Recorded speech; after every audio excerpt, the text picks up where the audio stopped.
안녕하세요. 평범한 가정주부인 60대 여자입니다. 저는 평소에 유튜브 라디오를 자주 청취하는데요. 다시 꺼내놓기 너무나 가슴 아픈 이야기라 기억을 되짚어 보는 것조차 두려워 주저했지만 이 이야기가 누군가에겐 희망이 될 수 있다는 주변 지인들과 가족들의 응원에 힘입어 이렇게 사연을 남겨봅니다. 기억이 나는 아주 어린 시절부터 저의 꿈은 평범한 사람이 되는 것이었어요. 그도 그럴 것이 저는 공무원 아버지와 가정주부 어머니, 오빠 한 명이 있는 가정에서 별 문제 없이 순탄한 삶을 살아왔거든요. 그래서인지 학창 시절에 저는 공부도 중간, 외모도 중간인 그저 그런 아이였습니다. 이런 저의 모습이 불만이었던 적은 단 한 번도 없었습니다. 남들의 눈에 띄지 않고 조용히 살아가는 게 제 소원이었으니까요. 그렇게 저는 성적을 맞춰서 대학을 갔고 졸업 후에는 작은 중소기업에서 일하다 선자리에서 지금의 남편을 만났습니다. 남편과 결혼한 이유 또한 단순했습니다. 좋은 사람이라는 확신도 있었지만 남편이 누구보다 평범해 보였기 때문이었죠. 남편과 저는 선을 보고 만난 것 치고 굉장히 잘 맞았습니다. 신혼 초에야 자잘자잘한 것으로 싸우기도 했지만 그것도 신혼 때 잠깐이었죠. 저는 결혼 후 줄곧 일을 했지만 아이를 갖자고 남편과 합의한 후에는 일을 그만두었습니다. 애초에 남편도 제가 집에서 살림해 주길 원했거든요. 특히 남편 벌이로도 충분히 세 식구가 살만했기 때문에 저는 가사와 아이에게 전념하고자 일을 그만두었습니다. 저희 부부에겐 아이도 쉽게 찾아왔어요. 이상하게 몸이 나른하고 잠이 쏟아지길래 왜 이러나 했더니 아니나 다를까 임신이더라고요. 하지만 임신한 이후 평범하고 순탄하게만 했던 제 인생에도 변수가 생기기 시작했습니다. 아주 심하게 입덧을 했던 것이죠. 다른 산모들은 보통 잠깐 입덧을 하고 만다는데 저는 임신 사실을 알게 된 직후부터 아이를 낳을 때까지 계속 입덧을 했습니다. 간혹 가다가 그런 사람이 있다고 말만 들었지 제가 그 사람이 될 줄은 몰랐어요. 겪어보신 분들이라면 잘 아실 거예요. 입덧이 얼마나 고통스러운지. 저는 정말 아무것도 못 먹었습니다. 물도 전부 개어낼 정도였죠. 하지만 입덧의 고통보다 입덧 때문에 아이가 충분한 영양소를 공급받지 못할 수도 있다는 사실이 저를 더욱 고통스럽게 만들었습니다. 이게 다가 아닙니다. 출산은 누구에게나 힘든 일이지만 저는 의사 선생님도 혀를 내두를 정도로 특히나 고생을 많이 한 케이스였어요. 허리를 틀어서 낳는다는 말을 아시나요? 정말 저는 누가 저의 허리에 도끼질을 하는 줄 알았습니다. 어떻게 이렇게 아픈데 기절도 안 하고 살아있을 수가 있지? 라는 생각이 들 정도로 너무너무 힘든 산통이었습니다. 어느 정도였냐면 저는 아이가 태어났을 때 끝났다, 살았다 같은 생각밖에 못했어요. 출산의 감격이나 기쁨은 실감도 나지 않았죠. 하지만 아들을 품에 안자마자 엄마가 되었다는 게 실감이 나면서 임신, 출산 과정에서 겪었던 그동안의 고생이 기억 속에서 싹 사라지는 경험을 했습니다. 내장이 뒤틀리는 기분에 잠도 제대로 못 자고 수시로 화장실을 들락날락거리고 물조차 삼키지 못했던 고생했던 기억, 그리고 아이를 품에 안기 직전까지 느꼈던 고통, 분노, 원망들이 모두 사라졌던 것이었죠. 하지만 다들 아실 거예요. 육아는 현실이라는 것을요. 저는 아이를 키우는 게 이렇게 힘든 건지 몰랐습니다. 지금이야 남편들의 육아 참여가 자연스럽다지만 그때는 남편의 육아 참여는 어불성설이었어요. 그래서 저는 오롯이 육아와 가사를 도맡아 해야 했었습니다. 그러던 중 저는 극심한 우울증에 걸리고 말았어요. 저의 심각한 상태에 큰 충격을 받은 남편은 그동안의 사고방식을 죄다 집어던졌고 적극적으로 가사와 육아에 동참하기 시작했습니다. 그 덕에 몸과 마음이 편해진 저는 다시 삶의 활력을 찾았고 저희 가정도 평화를 찾을 수 있었습니다. 아이도 엄마 아빠의 노력을 알아준 것이었을까요? 저희 아들 철민이는 잔병치레 한 번 하지 않고 잘 자라주었습니다. 철민이가 조금씩 말을 하기 시작하고 어린이집에 갈 수 있게 되자 저는 그제야 문득 느꼈습니다. 아, 내가 꿈꿨던 평범한 삶은 이젠 없구나 라고 말이죠. 그리고 뒤이어 생각했습니다. 아이를 내 품에 안은 순간 내 인생은 180도 바뀐 것이다 라고 말이죠. 절대 부정적인 의미는 아니었습니다. 평범하기만 했던 저의 회색빛 인생이 화려하고 다채로운 이야기로 변했다는 의미였어요. 그만큼 아이는 저에게 특별한 의미였으니까요. 임신, 출산의 모든 과정이 어렵기만 했고 아이를 낳은 이후엔 극도의 우울증을 겪기도 했지만 아들 철민이가 주는 기쁨은 그 무엇보다 컸습니다. 저와 남편은 일찍이 둘째를 가지기 위해 노력해오고 있었어요. 하지만 철민이와 다르게 둘째 아이는 잘 생기지 않더라고요. 게다가 어렵게 가진 아이가 유산되는 것을 몇 번 반복하다 보니 몸도 마음도 너무 지쳐갔습니다. 남편은 제가 심리적인 이유로 매우 고생을 했다는 걸 잘 알고 있었기 때문에 결코 둘째를 갖자고 이야기한 적이 없어요. 그저 저의 욕심이었죠. 그날은 둘째 아이를 잃고 병원에서 돌아온 날이었어요. 터덜터덜 집으로 돌아가 멍하니 앉아있는데 문득 초인종 소리가 들리더라고요. 아마 몇 번이고 눌렀는데 제가 듣지 못했던 것 같습니다. 너무 놀라 후다닥 밖으로 나가니 아들 철민이가 옆집 새댁의 손을 잡고 서 있더라고요. 그 뒤에는 철민이 어린이집 선생님이 계셨고요. 이사 왔을 때 딱 한 번만 만난 옆집 새댁이 철민이의 손을 잡고 서 있는 것도 놀라운데 어린이집 선생님까지 와 계시니 저는 매우 놀랐어요. 그러면서 시간을 보니 아뿔싸 철민이 하원 차량이 오는 시간이 지났더군요.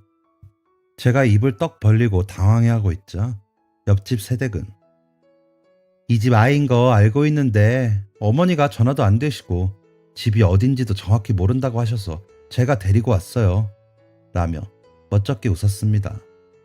선생님은 정말 철민이를 집에 데려다 주는 게 맞는지 확인하고자 따라오신 거였고요. 저는 연신 선생님께 죄송하다고 사과하며 옆집 새댁을 집으로 들였습니다. 새댁은 철민이의 신발을 손수 벗겨주며 집 안으로 들어왔어요. 매우 해맑고 활달한 성격인 듯이 집에 들어오면서 실례합니다. 어머, 집이 너무 깨끗하네요. 이렇게 초대해 주실 줄 알았으면 집에서 뭐라도 가지고 올 걸 그랬어요 라며 너스레를 떨더라고요. 저는 그날 좋지 못한 일을 겪고 들어오기도 했지만 남한테 할 이야기도 아니고 옆집 새댁이 철민이를 챙겨준 게 감사하기도 해서 애써 웃으려고 노력했어요. 간단한 다과를 꺼내 손님 대접을 한 저에게 옆집 새댁은 미주알 고주알 자기 얘기를 하기 시작했습니다. 우선 이렇게 만난 것도 인연인데 언니 동생 하자며 자기 소개를 하더라고요. 제 이름은 이주은이에요. 편하게 주은아라고 불러주시고 말은 놓으셔도 괜찮아요. 저는 거의 초면인 사람에게 이렇게 자기소개를 아무렇지 않게 하는 사람을 본 적이 없었기 때문에 굉장히 낯을 가리고 있었습니다. 제가 별 말을 하지 않는데도 주은이는 알아서 자기 할 얘기를 하더라고요. 강원도에서 시집을 왔는데 인천에는 전혀 연고가 없어서 너무 외로웠어요. 그런데 이렇게 동년배를 만나게 돼서 너무 반가운 거 있죠. 주은이는 싹싹한데 말도 잘하는 편이었습니다. 얼마나 말을 잘하는지 주은이가 하는 말에는 집중을 하게 되고 푹 빠져들게 되더라고요. 또 말을 참 재미있게 했습니다. 그러다 제가 한마디 던지면 얼마나 리액션도 크게 해주는지 대화의 장단이 잘 맞더라고요. 그렇게 꼬리에 꼬리를 문 대화는 남편이 퇴근할 시간까지 이어졌습니다. 저는 시간이 흐른 것도 느끼지 못한 채 이야기에 푹 빠져 있다가 철민이가 배고프다고 하는 얘기에 번뜩 정신을 차렸어요. 너무 놀라 서둘러 저녁 준비를 하려고 주은이를 집으로 보냈는데 주은이가 나가려는 찰나 남편이 들어왔습니다. 아직 남편이 오려면 1시간 정도가 남았었기 때문에 남편의 등장에 저는 당황했어요. 하지만 제일 놀란 건 남편이었죠. 이사할 때 한 번 본 옆집 사람이 저희 집에 들어와 있었으니까요. 멋쩍게 주은이와 인사를 나눈 남편은 어쩐 일로? 라고 주은이에게 물었어요. 그 짧은 질문을 그냥 지나칠 주은이가 아니었습니다. 주은이는 저에게 했던 것처럼 남편에게 쫑알쫑알 이야기를 시작했어요. 저는 주은이 같은 캐릭터를 태어나서 처음 봤기 때문에 그 모습을 신기하고 재미있게 지켜봤죠. 남편은 저와 비슷한 성향의 사람이었기 때문에 저와 똑같이 주은이를 바라보고 있었어요. 그렇게 정신을 차려보니 주은이는 저희 집 식탁에 앉아서 함께 저녁을 먹고 있었습니다. 물론 주은이의 남편도 함께요. 주은이와 주은이의 남편 민상 씨는 비슷한 성격이었어요. 정말 어떻게 같이 식사를 하게 되었는지 기억도 나지 않더라고요. 그냥 그렇게 두 부부는 저희 가족에게 스며들었습니다. 주은이 부부가 인사를 하고 나간 후에 저는 남편에게 그제야 오늘 있었던 일에 대해서 이야기를 했습니다.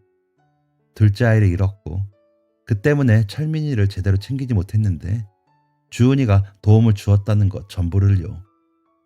남편은 제가 둘째를 얼마나 원했는지 알았기 때문에 아이를 잃었다는 이야기를 하는 제가 큰 상처를 받은 게 아닐까 걱정하는 눈치였어요. 하지만 오늘 주은이가 등장해준 덕에 우울했던 마음이 풀린 것 같아 다행이라고 했죠. 저 또한 아이를 잃고 굉장한 시리에 빠져 있었음에도 어느새 극복한 저 자신이 너무 놀라웠어요. 그리고 모든 게 주은이 덕이라는 것 또한 알고 있었죠.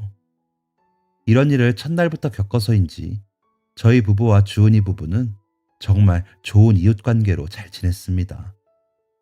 한 번은 저희 집에서, 한 번은 주은이 집에서 저녁 식사도 하고 가족들끼리 여행도 가다 보니 어느새 이웃보다는 친구에 가깝더라고요. 주은이네 부부와 가깝게 지내다 보니 자연스럽게 좋은 소식도 공유하게 되었습니다. 주은이는 꾸준히 아이를 갖기 위해 노력 중이었는데 뜻대로 잘 되지 않아 많이 고생하던 참이었어요.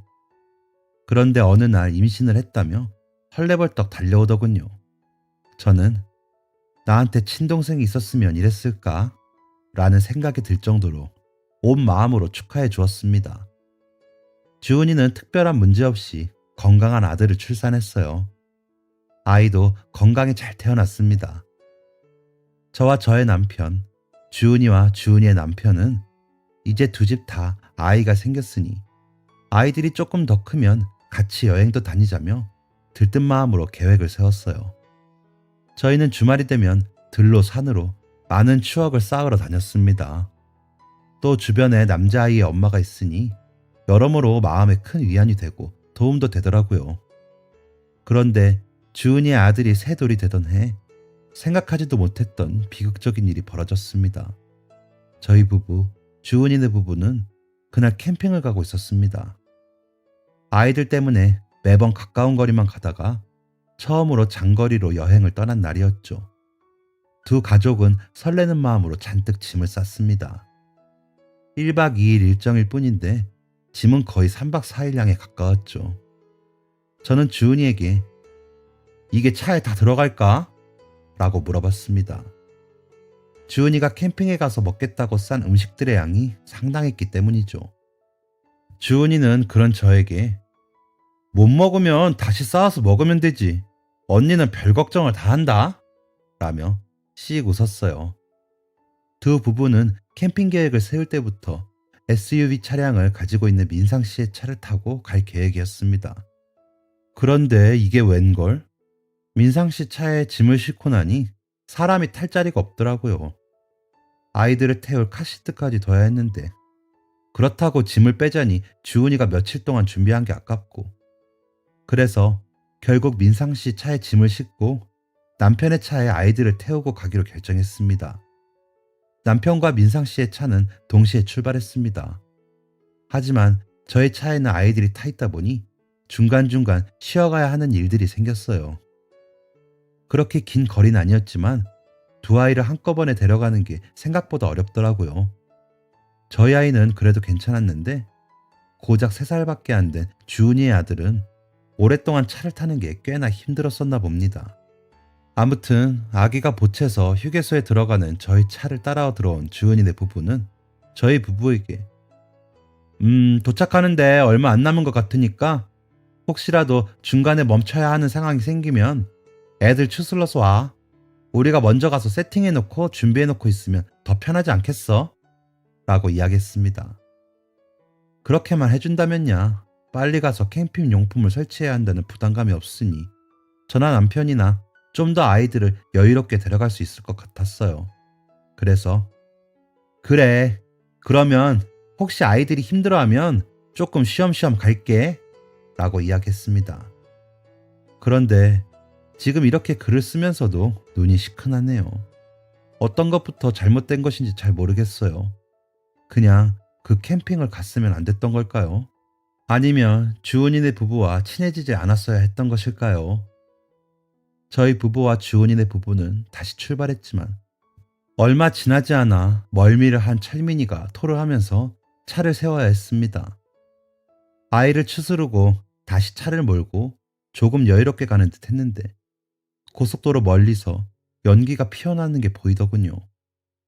어머머, 사고 났나 봐 하면서 연기가 피어오르는 근처로 이동한 저와 남편은 비스듬하게 서 있는 화물차와 화물차 너머에 뒤집혀 심하게 훼손된 차량 한 대를 볼 수 있었어요. 꽤 크게 난 사고에 남편은 속도를 줄였고 저는 어머, 어떡해, 사고가 크게 났나 봐 라고 말하며 사고 차량을 지나가려고 했습니다.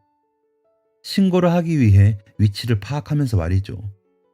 하지만 뒤집어진 차량의 모습을 가까이 보는 순간 저는 남편에게 여보, 차 세워! 차 세워 얼른! 이라고 소리칠 수밖에 없었습니다. 왜냐하면 그 차가 바로 민상 씨의 차와 똑같이 생겼었기 때문이었죠. 저의 고함에 놀란 남편은 차를 급하게 세웠고 이내 사고 차량을 바라보았습니다. 저와 남편은 아이들을 잠시 차에 두고 급하게 내려 사고 차량 가까이로 다가갔어요. 그 짧은 순간 제발 이라는 단어를 몇 번이나 되뇌었는지 모릅니다. 하지만 형체도 알아볼 수 없을 정도로 찌그러진 차는 민상 씨의 차였어요. 저는 비명을 지르며 차 문으로 달려갔습니다. 남편과 문을 뜯어내듯이 여니 그 안에는 민상 씨와 주은이가 있었어요. 두 사람은 의식을 잃은 것처럼 보였고 주은이의 팔 다리는 기괴하게 꺾여 있었죠. 저희 부부는 서둘러 신고를 한 뒤에 잘못 건드려서 더 큰일이 날까봐 구조대를 기다리고 있었습니다. 타들어가는 마음으로 주은이와 민상 씨를 지켜만 보고 있는데 구조대가 왔습니다. 차를 여기저기 잘라내고 민상 씨와 주은이를 꺼내어 상태를 살핀 구조대원들은 충격적인 이야기를 했습니다. 주은이가 유명을 달리했다는 이야기였죠. 저는 믿을 수가 없었어요. 분명 방금까지만 해도 손가락을 움직이는 것 같았는데 죽었다니. 말도 안 되는 소리라고 악을 썼어요. 남편의 이런 저를 간신히 말려 차에 태우고 함께 응급실로 향했습니다. 응급실에 도착한 저희 부부는 민상 씨는 수술실에 들어갔고 주은이는 그 자리에서 즉사한 것이라는 충격적인 이야기를 다시 한번 들었습니다. 저는 그 자리에서 혼절했어요. 남편은 이후 깨어난 저에게 민상 씨마저 수술 도중 사망했다는 이야기를 전해주었습니다. 그리고 사고를 낸 화물차 운전기사는 음주 상태였었다는 말도 함께요. 더 이상은 눈물도 나오지 않더라고요. 그저 두 사람의 인생이 너무나도 기구하게 느껴졌습니다. 주은이와 민상 씨는 부모 얼굴도 모르는 어린 나이에 고아원에 보내져서 자란 사람들이었어요. 게다가 주은이는 입양된 애치고 너무 활달하게 군다는 말도 안 되는 이유로 파양된 경험도 있는 아이였죠. 같은 고아원에서 서로만을 의지하며 살다가 고아원에서 독립해 가정을 이룬 두 사람이, 거기다 이제 3돌밖에 안 된 아들도 있는 두 사람이 도대체 그 두 사람에게 무슨 죄가 있어 이런 일을 겪어야 하는 건지 그저 하늘이 원망스러웠습니다. 하지만 두 사람을 애도할 수 있는 시간은 얼마 되지 않았어요. 두 사람은 전혀 연고가 없기 때문에 장례를 치러줄 사람도 없었거든요. 두 사람의 장례부터 재산 처분까지 저와 남편이 오롯이 도맡아 했습니다. 물론 처분된 재산은 두 사람의 아이 밑으로 고스란히 들어갔죠. 사실 재산이랄 것도 없었습니다. 두 사람의 보험금 조금, 전세금이 전부였죠. 하지만 더 중요한 현실이 남아 있었어요. 바로 두 사람의 아들인 형식이었어요. 보살펴줄 친인척 한 명 없는 형식이는 순식간에 천의 고아가 되어 있었습니다. 사실 저와 남편은 조금의 망설임도 없이 형식이를 저희가 입양하기로 마음먹었습니다. 하지만 어떻게 이 사실을 아신 건지 친정 부모님과 시부모님은 길길이 날뛰셨어요. 저희가 아이가 없는 것도 아닌데 그것도 같은 남자아이를 데려온다니 말이 되느냐 하면서 단식도 불사하셨죠. 부모님들의 입장은 충분히 이해했습니다.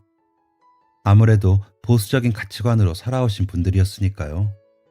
하지만 부모님들의 반대가 저와 남편의 결정을 막을 수는 없었습니다. 그렇게 형식이는 저희 부부의 아들이 되었고, 저는 온 정성을 다해서 형식이를 길렀어요. 혹여 내 배 아파 낳은 자식과 차별하진 않을까 항상 조심이었죠. 아들 철민이는 형식이와 자주 보았기 때문에 형식이가 저희 집에 와 있는 것을 이상하게 여기지 않았어요. 오히려 자연스럽게 여기는 듯 했습니다. 그렇게 저와 남편 철민이와 형식이는 그렇게 가족이 되었습니다. 그런데 형식이가 저희 집에 온 지 1년 반 정도 지났을 시점에 단 한순간도 잊어본 적 없는 일이 벌어졌어요. 아직도 그날의 온도, 공기의 흐름이 생생합니다. 철민이의 초등학교 3학년 겨울방학. 그날은 눈이 온 다음 날이라 아이들을 데리고 눈사람을 만들러 나갔었어요. 저희는 아파트에 살아서 눈사람을 만들 만큼의 눈이 없길래 철민이가 다니고 있는 학교로 향했습니다. 곧 11살이 되는 철민이와 곧 7살이 되는 형식이는 아주 즐겁게 놀았습니다. 두 아이는 여느 형제처럼 놀다가 싸우기도 했어요. 철민이는 엄마, 눈싸움 하자고 하는데 형식이가 눈사람 만든다고 안 한대요 라며 말도 안 되는 투정을 부리기도 했습니다. 형식이는 형의 말에 엄마가 혼이라도 낼까 호다닥 달려와 저는 눈사람 다 만들고 놀고 싶은데 형아가 자꾸 눈싸움 하자고 그래요 라고 맞대응하기도 했어요. 물론 그때는 어려서 이 정도로 또박또박 자기 생각을 얘기하지 못했지만요. 저는 두 아가 티격태격 하는 모습을 보는 것만으로도 배가 불렀습니다. 그렇게 아이들과 눈사람을 만들고 눈싸움을 하고 두 아들이 던지는 눈을 하염없이 맞다 보니 시간이 너무 늦어졌더라고요. 짧아진 해는 이미 뉘엿뉘엿 넘어가서 슬슬 공기도 차가워지고 있었습니다. 아이들은 더 놀고 싶다며 떼를 썼지만 이미 귀와 코가 빨개진 아이들을 보니 그러라고 할 수가 없었어요. 결국 가지 않겠다고 고집을 피우는 아이들을 억지로 데리고 집으로 향했습니다. 사고는 정말 순식간에 벌어졌어요. 전날에 눈이 왔고 날씨가 많이 추웠었기 때문에 집 가는 길은 꽤 많이 얼어 있었습니다. 아이들이 넘어지진 않을까 노심초사하며 조심스럽게 아파트 단지 앞에 있는 횡단보도에 거의 도착했는데 눈앞에서 신호가 바뀌더라고요. 그래서 좀 기다려야겠네 라고 생각하며 잠자코 신호를 기다렸습니다. 해가 완전히 져버렸기 때문인지 바람이 많이 강해졌더라고요. 그래서 중간중간 아이들의 목도리와 옷 매무새를 다 잡아줬지만 한시도 가만히 있지 않던 10살, 6살 아들들의 옷은 금방금방 흐트러졌습니다. 이제 신호가 바뀔 때가 됐는데 라는 생각이 들 때쯤 강하고 거센 바람이 불었습니다. 깜짝 놀라 몸을 고추세울 정도로 차가운 바람이었어요. 깜짝 놀래 아이들을 살폈는데 아니나 다를까 형식의 목도리가 떨어져 있더라고요. 저는 가벼운 형식의 목도리가 바람 때문에 조금씩 움직이자 서둘러 몸을 움직여 목도리를 주우러 갔어요. 그런데 그때 제 뒤로 다급한 형식의 목소리가 들렸습니다. 어? 어? 형아! 형아! 저는 순간적으로 피가 차게 식으며 뒤를 돌아보았어요. 철민이는 파란불로 바뀐 횡단보도 위에 있었습니다. 그리고 횡단보도를 가로지르는 언덕 위에서 차 한 대가 미끄러지고 있었죠. 저는 그 순간 온몸을 날렸습니다. 급하게 움직이느라 길에 미끄러져 넘어졌지만 그 고통은 느껴지지도 않았습니다. 제 눈에는 오직 철민이만 보였어요. 저는 형식아 가만히 있어! 라고 소리치면서 자신에게 빠른 속도로 내려오는 차를 바라만 보고 있는 철민이를 향해 달려갔습니다. 이 모든 일은 순식간에 벌어진 일이었습니다. 누군가 그 광경을 지켜봤다면 눈 깜빡할 사이에 지나간 일이라고 생각했겠지만 저에게는 영화의 슬로우 모션처럼 아주 느리게, 느린 만큼 자세하게 보였습니다. 그래서인지 전 여전히 자다가도 그때의 꿈을 아주 자세하게 꿉니다. 사실 이렇게 태어난 듯이 글을 적고 있지만 지금도 이 이야기를 하면 심장이 벌렁거리고 손끝과 발끝이 저릿저릿하네요. 제가 사고 당시 마지막으로 기억하는 철민이는 놀란 듯한 표정으로 엄마를 부르고 있었어요. 아이에게 있는 힘껏 몸을 던졌지만 제 손이 아이에게 닿기도 전에 차가 먼저 철민이를 덮쳤습니다. 이후에는 압이 교환이었어요. 차는 사이드 브레이크가 안 잠가진 상태에서 주차되어 있는 차량이었기 때문에 제 아이를 밟고도 여전히 밀려 내려가려고 하고 있었죠. 저는 온 힘을 다해서 그 차를 들어올리려 했고 의식을 잃은 철민이를 향해 울부짖어야 했습니다. 그 후로는 뭐가 어떻게 지나갔는지 잘 생각이 안 나네요. 제 시선은 오로지 철민이를 향해 있었거든요. 철민이가 구급차에 실려 병원에 들어가고 병원에 가서 수술을 받고 그리고 중환자실에 들어갔을 때까지 또 철민이가 하늘나라로 떠났을 때까지 저는 수도 없이 하늘을 원망했습니다. 아이에게서 눈을 뗀 게 정말 찰나였는데 한순간이었는데 왜 나에게 이런 일이 벌어지느냐고. 차라리 나한테 그런 일이 벌어지면 좋았을 텐데 대체 그 아이가 무슨 죄가 있다고 그런 사고를 당하냐고. 울다 지쳐 쓰러지는 일상이 그렇게 반복되었습니다. 자책도 많이 했어요. 내가 그때 조금만 아이들을 잘 챙겼더라면, 목도리를 주우러 갈 때 양손에 아이들 손이라도 잡고 있었다면, 차라리 목도리를 다른 걸 해줬었더라면, 아니 아이들의 요구대로 조금만 더 놀다 갔다면 이런 일은 없었을 텐데 라며 스스로를 채찍질하는 시간도 늘어났죠. 과거 철민이를 임신했던 순간부터 이후 아이를 기르면서 있었던 모든 순간들이 주마등처럼 지나가며 철민이에게 못해줬던 것들, 철민이로 인해 행복했던 날들이 생각났어요. 그것들은 저를 견딜 수 없는 고통 속으로 밀어넣었습니다. 그렇게 하루하루 피폐한 삶을 살던 저는 어느새 옥상 난간을 부여잡고 서 있는 저 자신을 발견할 수 있었습니다. 제 모습을 직시하게 만든 사람은 다름 아닌 남편이었어요. 여보! 라는 소리에 고개를 돌리니 남편이 절 부르고 있더라고요. 남편은 비틀비틀 거리며 걸어와 제 손을 잡았습니다. 남편의 손은 사시나무처럼 떨리고 있었어요. 제발 이러지 말자. 제발. 저는 그제야 남편의 얼굴을 똑바로 보았습니다. 도대체 몇 킬로가 빠진 건지 풍채가 좋았던 남편의 몸은 최소 30킬로는 빠졌겠더라고요.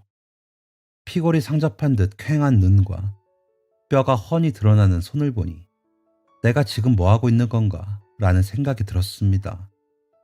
남편은 울고 있었어요. 그러면서 말했죠. 나도 힘들어. 철민이 그렇게 된 거 나도 힘들어. 저는 아무 대답을 할 수 없었어요. 그래 남편도 힘들겠지 라는 생각이 들었지만 그래도 제 힘듦이 제일 컸으니까요. 하지만 이내 남편이 한 말은 저를 깨웠습니다. 그런데 우리한테는 형식이가 있잖아. 형식이도 우리 아들이잖아. 아차 싶었습니다. 아들을 잃은 어미인 저를 여전히 엄마라고 불러준 형식이가 있었다는 걸 완전히 잊고 있었던 것이었어요. 다리에 힘이 풀려 주저앉은 저는 형식이 보러 가자 라고 말했습니다. 형식이는 저를 보며 아무 말 하지 않았어요. 아이는 말을 잃은 지 꽤 오래되었다고 했습니다. 전 형식이를 끌어안고 한참을 울어야 했습니다. 그래, 나는 자식을 잃었지만 너는 하나뿐인 형을 잃었구나 라는 마음이 그때 처음 잃었습니다. 미치도록 미안했어요. 내 아픔에 사무쳐 내 또 다른 아이가 이 지경이 될 때까지 알지 못했다는 사실 때문에 말이죠. 저는 자식 앞세운 못난 어미였지만 염치 없게도 자식을 보며 다시 살기를 다짐했어요. 철민이만한 남자아이들이 가방을 메고 길을 가면 우리 철민이가 꼭 저만 했는데 라며 눈물을 흘리고 끝없는 우울감 속으로 들어갔지만 이겨내야만 했습니다. 전 형식이의 엄마였으니까요. 형식이를 기르는 과정에서는 많은 어려움이 있었습니다. 특히 철민이가 그렇게 된 후 친정 시댁 부모님들이 찾아오셔서 형식이를 향해 지 부모 잡아먹더니 이젠 귀한 손주까지 잡아먹는구나 라고 말씀하시는 게 몇 번 반복되자 저와 남편은 다른 직장을 구해 고향을 떠나기도 했습니다. 사실 처음 고향을 떠날 때 많은 걱정을 했습니다. 하지만 고향을 떠난 저와 남편의 일은 오히려 잘 풀렸어요. 직장을 구하지 못해 시작한 가게가 말 그대로 대박이 난 거였죠. 어느 정도였냐면 가게를 3년 동안 운영하고 번 수입을 계산하니 그동안 남편이 회사에서 벌어온 돈과 비슷한 수준이었습니다. 그렇게 1년이 2년이 되고 2년이 10년이 되니 가게는 더 번창했고 형식이는 어엿한 파일럿이 되었습니다. 사실 형식이가 처음 파일럿이 되겠다고 했을 때 저는 정말 놀라웠습니다. 왜냐하면 파일럿은 철민이의 꿈이기도 했었기 때문입니다. 철민이는 커서 뭐가 되고 싶어? 라는 질문을 이해할 수 있었던 시기부터 줄곧 파일럿이 되고 싶다고 말해왔어요. 한 번도 그 꿈이 변한 적이 없었죠. 하지만 저는 파일럿이라는 단어만 들어도 철민이가 생각났고 저는 아이들이 가지고 노는 장난감 비행기조차 제대로 보지 못할 정도였기 때문에 이 이야기를 한 번도 형식이에게 하지 않았습니다. 그래서 어느 날 형식이가 파일럿이 되고 싶다며 이야기를 꺼냈을 땐 정말 놀랐어요. 대체 언제부터 그런 꿈을 가지고 있었느냐고 하니 조심스럽게 어릴 때 이야기를 하더라고요. 아빠랑 같이 연을 날리러 갔던 날이 있었어요. 그날은 유독 바람이 많이 불어서 연도 잘 날았었죠. 너무 재미있다 보니 연을 더 높이 날리고 싶어졌어요. 그래서 줄을 더 풀었죠. 근데 그때 줄이 끊어지면서 연이 멀리 날아가 버렸어요. 저는 그렇게 날아가는 연을 보면서 순간 저렇게 활활 날아가다 보면 형을 만날 수 있지 않을까 라는 생각을 했어요. 그때부터였던 것 같아요. 하늘을 나는 사람이 되고 싶다고 생각한 게. 저와 남편은 동시에 숙연해졌고 형식이는 말을 이었습니다. 물론 지금도 그 생각으로 파일럿이 되고 싶어 하는 건 아니에요. 그 일을 계기로 관심을 갖게 된 파일럿이 정말 매력적으로 보였기 때문에 파일럿이 되고 싶은 거예요. 제가 아무 말 없자 남편은 형식이와 이런저런 이야기를 하기 시작했어요. 어떻게 도와주면 될지, 어떤 식으로 준비할 예정일지에 대한 현실적인 이야기들이었죠. 하지만 못난 저는 파일럿이라는 이야기를 듣자마자 철민이가 생각이 나 아무 말도 할 수 없었어요. 그러자 제 생각을 읽은 듯이 형식이는 방으로 들어가 어떤 자그마한 캡슐 하나를 가지고 왔습니다. 성인 남자 손바닥만한 캡슐 안에는 이것저것이 들어있었어요. 형식이는 그게 무엇인지 하나하나 설명해 주었죠. 이건 저랑 형이 같이 모아둔 거예요. 뒤이어 말에 있는 형식이는 형 철민이와의 모든 추억을 생생히 기억하고 있는 듯 했어요. 형식이는 엄마가 형과 관련된 이야기 하나라도 나오면 많이 슬퍼하시는 거 알아요. 그래서 말 못했어요. 그런데 이제는 이야기해야 할 것 같아요. 라고 말하며 자신과 형 사이에 있었던 이야기들을 하나 둘 꺼내놓기 시작했습니다. 두 아이는 제 생각보다 막역한 사이였어요. 그 어린 것들이 뭘 안다고 사나이들만의 비밀이라며 온갖 귀여운 짓은 다 하고 다녔더라고요. 저는 밤 8시가 되면 무조건 취침을 시켰어요. 물론 아이들은 싫어했죠. 피곤해서 눈을 껌뻑껌뻑 하면서도 놀고 싶어 했으니까요. 하지만 저는 절대 타협하지 않았습니다. 방을 분리해서라도 꼭 그 시간에는 재웠어요. 그랬더니 자기들 나름대로 꾀를 내었나 봅니다. 형식이는 형은 저한테 엄마는 9시에 다시 와서 자는 걸 확인하면 다시 오지 않으니까 엄마가 한 번 올 때까지 자는 걸 참았다가 형 방으로 와 라고 이야기했어요. 그런데 저나 형이나 침대에 누우면 골아떨어지기 일쑤였기 때문에 형 방으로 갔던 날은 실제로 며칠 안 돼요 라고 하며 이야기를 이어갔습니다. 근데 그렇게 한 번씩 형 방으로 가면 이불 속에 숨어서 속닥속닥 많은 이야기를 했어요. 너무 어릴 때 일이라 다 기억은 안 나지만 그중 가장 생생하게 기억나는 것 중 하나는 형의 꿈이에요. 저와 남편은 귀 기울여 형식이 이야기를 듣고 있었습니다. 형식이는 캡슐 안에 작게 말려있는 종이를 펼치며 저희에게 보여주었어요. 이게 바로 형이 꿈꾸던 미래예요.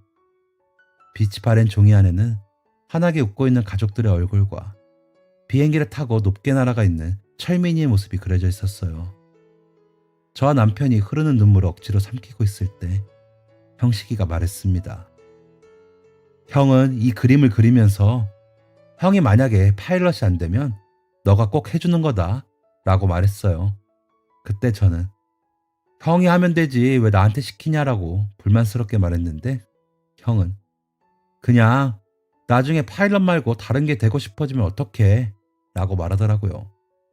완전히 까먹고 지내다가 이번에 이걸 발견하면서 새삼 기억이 났어요.